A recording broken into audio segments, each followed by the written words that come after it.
8-2। फिर सैयद वंश और उसके बाद लोदी वंश का शासन आता है।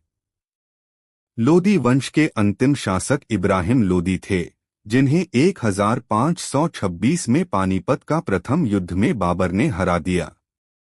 इसी के साथ भारत में मुगल साम्राज्य की शुरुआत हुई। मुगल साम्राज्य भारत के इतिहास का एक स्वर्णिम अध्याय माना जाता है। बाबर के बाद हुमायूं आए, लेकिन उन्हें कुछ समय के लिए सत्ता खोनी पड़ी। इसके बाद आते हैं महान सम्राट अकबर। अकबर ने धार्मिक सहिष्णुता की नीति अपनाई। उन्होंने दीन-ए-इलाही की स्थापना की और सभी धर्मों को समान सम्मान दिया।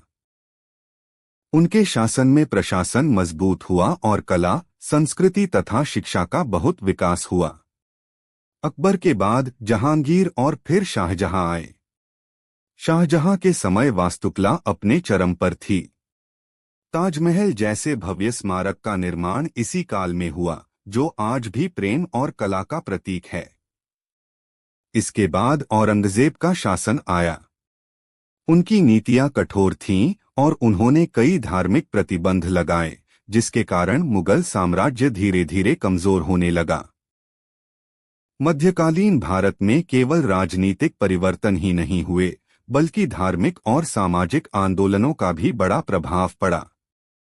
इस समय भक्ति आंदोलन और सूफी आंदोलन ने समाज को नई दिशा दी।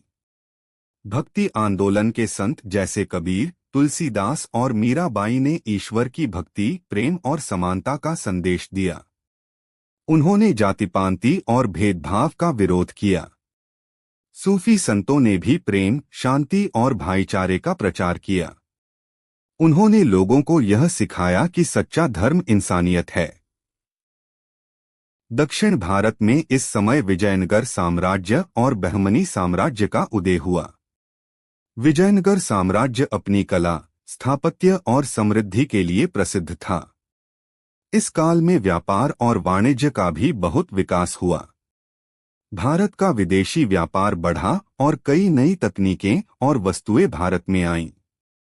धीरे धीरे 18वीं शताब्दी तक मुगल साम्राज्य कमजोर होता गया और भारत में क्षेत्रीय शक्तियां उभरने लगीं। इसी स्थिति का फायदा उठाकर अंग्रेजों ने भारत में अपने पैर जमाने शुरू किए। तो दोस्तों, मध्यकालीन इतिहास हमें यह सिखाता है कि भारत में कैसे अलग अलग शासकों, धर्मों और संस्कृतियों ने मिलकर एक समृद्ध और विविधतापूर्ण समाज का निर्माण किया। अगर आपको यह वीडियो पसंद आया हो तो इसे लाइक